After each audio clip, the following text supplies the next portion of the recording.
Breaking news చూస్తున్నాం. BRS MLC కవిత మరోసారి అస్వస్థతకు గురయ్యారు. గైనిక్ సమస్య వైరల్ జ్వరంతో బాధపడుతున్నట్లు తెలుస్తోంది. డాక్టర్ల సిఫార్సు మేరకు వైద్య పరీక్షల నిమిత్తం ఆమెను తీహార్ జైలు అధికారులు ఎయిమ్స్ ఆసుపత్రికి తీసుకొచ్చారు. కాసేపటి క్రితం కవితకు వైద్య పరీక్షలు నిర్వహించినట్లు సమాచారం అందుతుంది.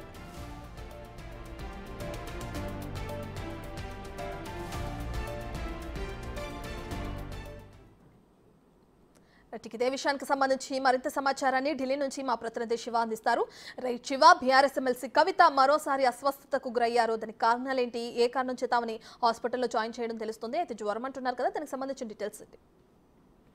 రైట్ రత్న, ఎమ్మెల్సీ కవితకు మరోసారి అస్వస్థతకు గురయ్యారు. ఎమ్మెల్సీ కవిత ఇక కొద్దిసేపటి క్రితమే ఎయిమ్స్ ఆసుపత్రిలో వైద్య పరీక్ష నిర్వహించారు. గైనిక్ సమస్య అలాగే వైరల్ జ్వరంతో బాధపడుతున్నట్లుగా కూడా వారి అనుచర వర్గం తెలుపుతోంది. అంటే జైలు డాక్టర్ల సిఫారసు మేరకు వైద్య పరీక్షల నిమిత్తం ఎమ్మెల్సీ కవితను ఎయిమ్స్ ఆసుపత్రికి తీసుకొచ్చినట్లుగా తిహార్ జైలు అధికారులు తెలుపుతున్నారు. గతంలో కూడా కవితకు అనారోగ్య సమస్యలు ఉండడం ద్వారా దీన్ దయాళ్ ప్రభుత్వ ఆసుపత్రిలో మొదట చూపించారు. తర్వాత అక్కడ పరీక్షలు సరిగా చేయటం లేదంటూ ఎయిమ్స్ లో పరీక్షలు నిర్వహించేందుకు పర్మిషన్ ఇవ్వాలని రౌజోని కోర్టులో పిటిషన్ దాఖలు చేసిన నేపథ్యంలో రౌజోని కోర్టు న్యాయమూర్తి ఆదేశాల మేరకు కవితను ఆ తర్వాత రోజు ఎయిమ్స్ ఆసుపత్రిలో పరీక్షలు నిర్వహించారు. పరీక్షలు నిర్వహించి సంబంధిత అనారోగ్య కారణాలకు సంబంధించి అస్వస్థతకు సంబంధించి కొన్ని టాబ్లెట్స్ మెడిసిన్స్ ఇచ్చారు. ఆ మెడిసిన్స్ వాడుతున్నారు. కానీ ఇంకా బీపీ డౌన్ కావడం, కొన్ని అనారోగ్య సమస్యలు, గైనిక్ సమస్య వల్ల అంటే గత 5 నెలలుగా కూడా తిహార్ జైలు ఉంటున్న కవిత కొంత ఒత్తిడికి లోనవుతున్నారు. దానివల్లే అనారోగ్య సమస్యలు వస్తున్నాయని ప్రధానంగా కవిత తరపు న్యాయవాదులు కోర్టుకు తెలియజేశారు. ఆ గ్రౌండ్స్ లోనే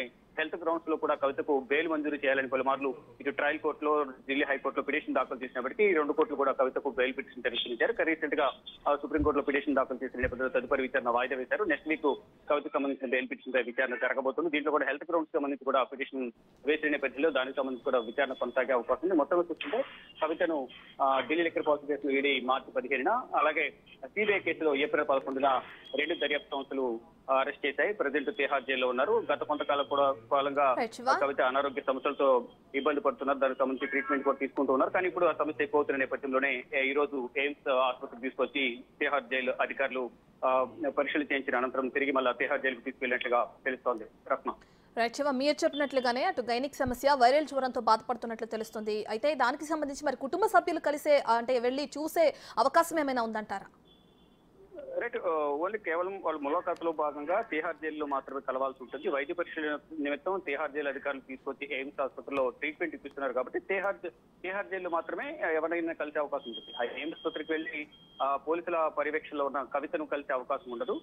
గతంలో జ్యుడిషియల్ కస్టడీలో భాగంగా రౌజోని కోర్టుకు వస్తే కనుక ఆ సందర్భంలో కలిసేందుకు అవకాశం ఉండేది. కానీ రౌజోని కూడా తీసుకురావడం లేదు. డైరెక్ట్ గా వీడియో కాన్ఫరెన్స్ ద్వారా కవితను కోర్టులో తిహార్ జైలు అధికారులు హాజరుపరుస్తున్నారు. హాజరుపరిచిన తర్వాత జ్యుడిషియల్ కస్టడీ అయితే పొడిగిస్తూ ఉన్నారు. 14 రోజుల పాటు 2 కేసులు, ఒకటి ఈడీ, సిబిఐ కేసులకు సంబంధించి పొడిగిస్తున్నారు. కేవలం వీడియో కాన్ఫరెన్స్ ద్వారా మాత్రమే కవితను తిహార్ జైలు అధికారులు న్యాయమూర్తి ముందు హాజరుపరుస్తున్నారు.